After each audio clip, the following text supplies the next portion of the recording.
আসসালামু আলাইকুম ভিউয়ার্স। আমার হাতে দেখতে পাচ্ছেন একটি পাইপ। এটি হচ্ছে সেনিপা পাইপ। আমি আছি একটি বড় ধান খেতে। এই প্রযুক্তিটির নাম হচ্ছে AWD প্রযুক্তি বা alternative waiting and drawing technology. এই পাইপ মূলত ধান খেতে দেওয়ার উদ্দেশ্য হচ্ছে বড়োর সময় আমরা জানি যে সম্পূরক সেচের প্রয়োজন হয়, অর্থাৎ বাইরে থেকে পানি সেচ দিতে হয়। আমনে যেরকম বৃষ্টির পানি দিয়ে অনেকটা হয়ে যায়, কিন্তু বড়োতে সেচের পানি প্রয়োজন হয়। এখন সেচের পানিটা আপনার জমিতে কি পরিমাণ আপনি দিচ্ছেন, বেশি হচ্ছে না কম হচ্ছে, এটা জানার জন্য এই প্রযুক্তিটা ব্যবহার করা। এখানে 25 সেন্টিমিটার একটি পাইপ থাকে, আর 15 সেন্টিমিটার এইরকম ছিদ্র করা থাকবে চারপাশে, আর 10 সেন্টিমিটার থাকবে ছিদ্র ছাড়া।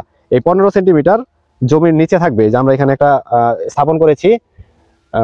এই 15 সেন্টিমিটার মাটির নিচে আছে, আর মাটির নিচে ভিতরের যে কাদাটুকু এগুলো আমরা বের করে ফেলবো। তো এখন পরবর্তীতে যখন জমিতে পানি দিবে, এই পাইপের এই পর্যন্ত মাটির নিচে থাকবে, এই দিক দিয়ে পানিটা ভিতরে যাবে। তো পানি দেওয়ার সময় খেয়াল রাখতে হবে পানি শেষ হবে কখন। যখন এই 15 সেন্টিমিটারের তলানিতে এসে মাটি দেখা যাবে যে মাটিটা শুষ্ক বা একটু হালকা ভিজা ভিজা মাটি দেখা যাচ্ছে, অর্থাৎ এইটুকু পানি শেষ, তখন পুনরায় আবার জমিতে সেচ দেওয়া যাবে। এর আগে সেচ আপনার প্রয়োজন নাই বা অতিরিক্ত সেচের কোনো প্রয়োজন হয় না। এখন আপনি মাটিতে পানির লেয়ারটা বোঝার জন্য এই পাইপটা জমিতে স্থাপন করতে হয়।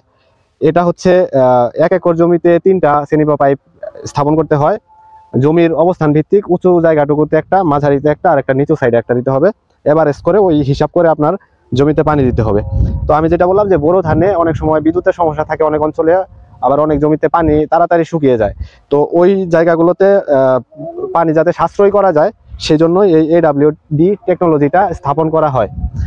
আমি ভিডিওটি বড় করছি না, আপনাদেরকে সহজ ভাষায় বোঝানোর বা দেখানোর চেষ্টা করলাম। যাদের জমিতে পানির সমস্যা বা বিদ্যুতের সমস্যা থাকে আপনার এলাকায়, আপনারা AWD এই প্রযুক্তিটি স্থাপন করতে পারেন। এখানে 15 সেন্টিমিটার পাইপ মাটির নিচে রয়েছে, আর এই 10 সেন্টিমিটার মাটির উপরে রয়েছে, আর ভিতরে এই যে দেখতে পাচ্ছেন ভিতরে কাদাটুকু বের করে নেওয়া হয়েছে। এই ভিতরের লেয়ারের পানিটুকু যখন দেখবো যে শুকিয়ে গেছে, তখন বুঝতে হবে জমিতে আবার পুনরায় সেচ দিতে হবে। এই হচ্ছে AWD টেকনোলজি।